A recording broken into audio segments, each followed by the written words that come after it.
দর্শক এই মুহূর্তে দেখতে পাচ্ছেন যে বৈষম্য বিরোধী ছাত্র আন্দোলনের অন্যতম সমন্বয়ক হাসনাত আব্দুল্লাহ তিনি কিন্তু এখানে যে বিদ্রোহরত অর্থাৎ অনশনরত যে বিডিআর সদস্যরা ছিলেন তাদের সাথে আলোচনা করার পরে তিনি এই স্থান ত্যাগ করছেন। আমরা তখন সচিবালয় এবং শিক্ষা ভবন সংলগ্ন যে জায়গাটি ছিল যেখানে চাকরিচ্যুত এবং বিভিন্ন অভিযোগে চাকরিচ্যুত যে বিডিআর সদস্যরা বা বিজিবি বর্তমান বিজিবি তারা সেখানে অবস্থান কর্মসূচি পালন করছিলেন এবং সেখানে আমরা দেখতে পেয়েছি যে বৈষম্য বিরোধী ছাত্র আন্দোলনের অন্যতম সমন্বয়ক জনাব হাসনাত আব্দুল্লাহ তিনি কিন্তু এখানে এসে সেখানে যে উত্তেজিত জনতা ছিল বা বিশেষ করে বিডিআর সদস্যরা তাদেরকে তিনি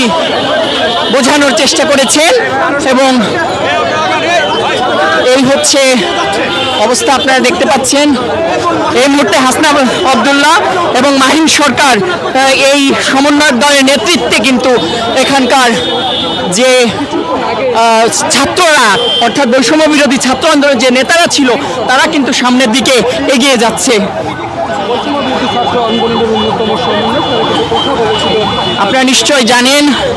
যে 5ই আগস্ট পরবর্তী যে সরকার প্রধানমন্ত্রী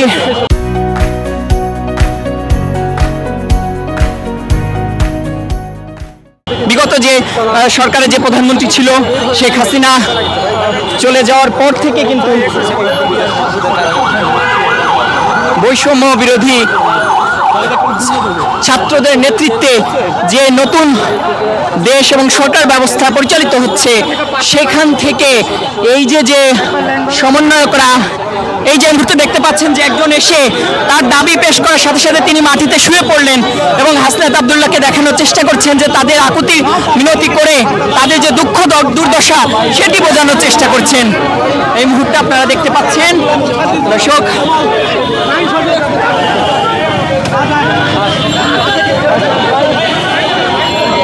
দর্শক এই মুহূর্তে কালো কণ্ঠ থেকে আপনাদের সাথে যুক্ত রয়েছি আমি সাইমন এবং আপনাদেরকে দেখানোর চেষ্টা করছি যে বৈষম্য বিরোধী ছাত্র আন্দোলনের যে অন্যতম সমন্বয়ক হাসনাত আব্দুল্লাহ এবং মাহিন সরকারের নেতৃত্বে এই যে অনশন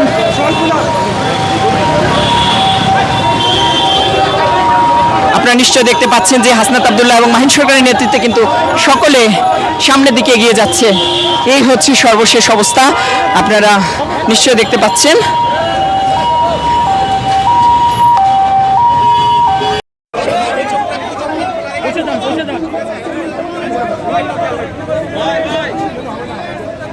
Bye bye.